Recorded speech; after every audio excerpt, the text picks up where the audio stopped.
lai cik tas dīvaini nebūtu, iestājusies rakstniecības studijās, bet nekādu tādai auditorijai neko publiski neesmu lasījis.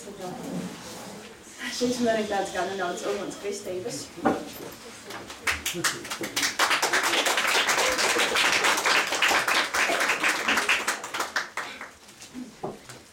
Varbūt apludos visus tavus sals, un naktīs tumīgi biezās kā neapsolītās zemi, kas vilīņas siltām rokām nāc ķeries manos gurnos.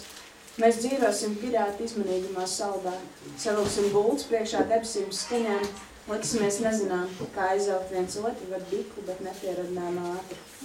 Varbūt nokusīs visas tavas sērsnes un mēliņu krastu briedušās sulīgās veldzēs, būsim kā kaķi stājoties kaujas pozā.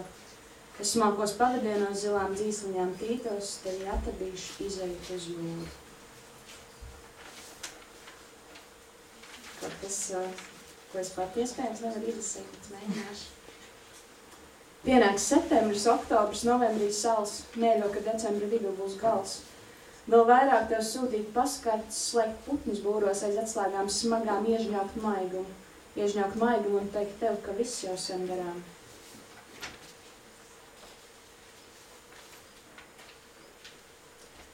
Tas šķidrauds pārvilkts pār jūras vējainākajā dienā, sarežģītākā aina visā lugā, bet tas nekas.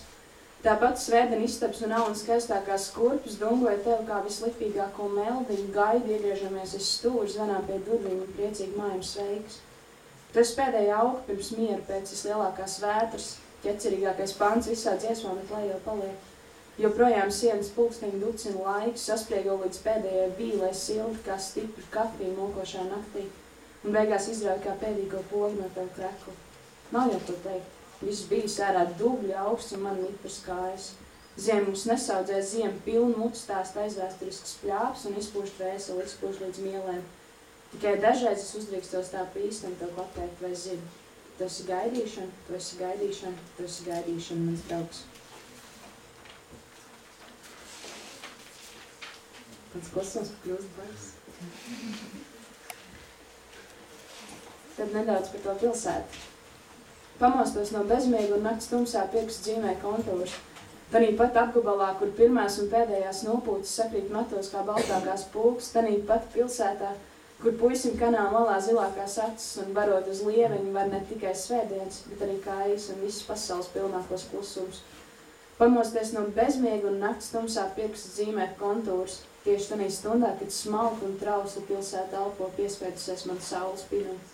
Pamosties, pagriezties un iemet. Vakar piekļaut tik cieši, kad dzirdēt visas nogurušās elses un siltās dvašas maigi kutinā māju. Šajā pilsētā man nav divriteņa, mūsu ielā lielākās veiksmes nes ciešākās slāpes, bet es pagriežos otru sānu un cildos kontūru, kurš manī iesējus šī izsaukusī pilsēta. Nu tā, mums šeit pietiks.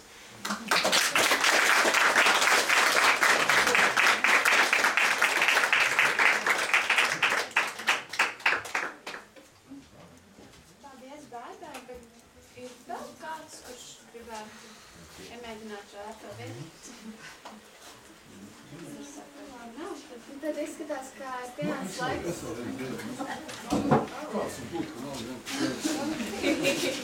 Es neesmu cenšos. Te sāp, roka it kā nesāp. Te sāp, galva no tad sāp. Tā.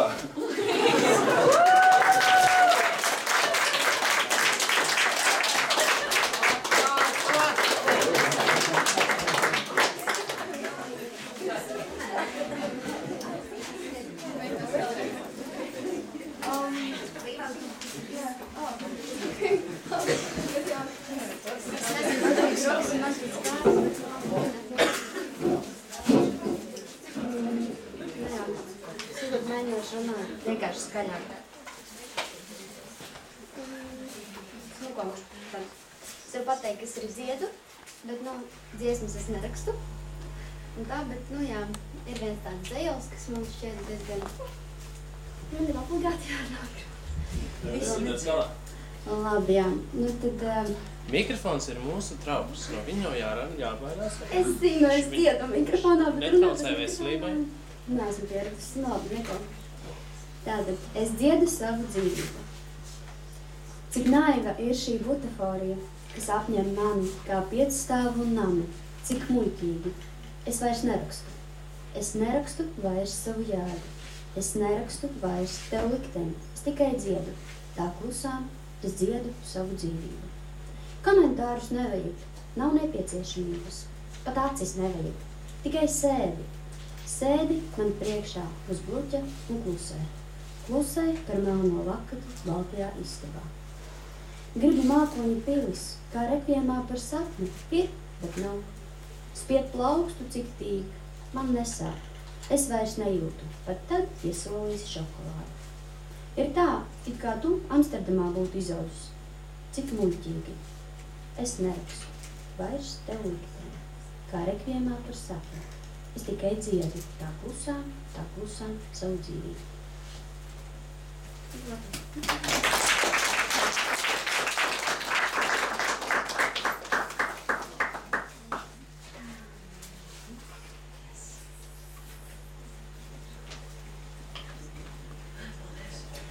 Cik tad tautas dziesma, mana, nevis raudošās bārenes skats, nav mūsdienu pasakām varas, bet gan Anša Vērdiņa plats.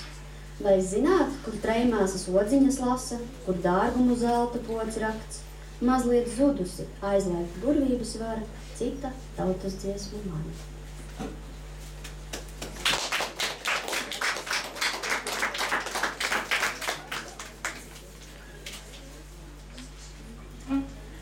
Un tad laika arī par mīlestību vajag, ja? Tā, labi. Sēdz Hamleta. Negribot jāatzīst viena ir doma, mūsums kā apelsīns vārdos trauc. Šai saulē laikam man viena loma, būt tai, ko tu par mīļoto sauc. Piedod, es zinu, jā, ak, romantika, tev netīk šādas salkanas vārsmas, tik darbiem tu, kā Hamlets tici, un man jātic arī kā Ofēlijai. Kāds teiks, nu ko, vai pietiks reiz, mēs smaidot atteiksim, ka nē. Gan tu, gan es šeit esam galvenajās lomās, vislabākajā mūža izrādē. Šī pati skaistākā opera bufa, vai varbūt opera serija, vai balets kāds ļoti muļķīgs, vai varbūt tik banāla cerība. Nē, te ir tā zilā eiforija, ko cilvēki dēvē par dzīvi, kā saksofona skaņu mīja, es tevi, tu mani mīli.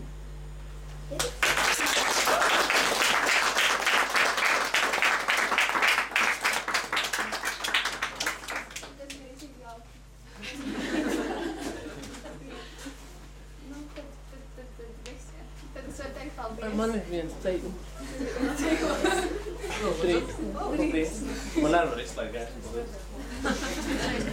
Nebaidies, mikrofons ir tavs draugs. Čau, mikrofoni. Vispār gribēju pateikt paldies, ka jūs šeit tādā kuplā skaitā. Tur ap stūri ir ņem un dzer.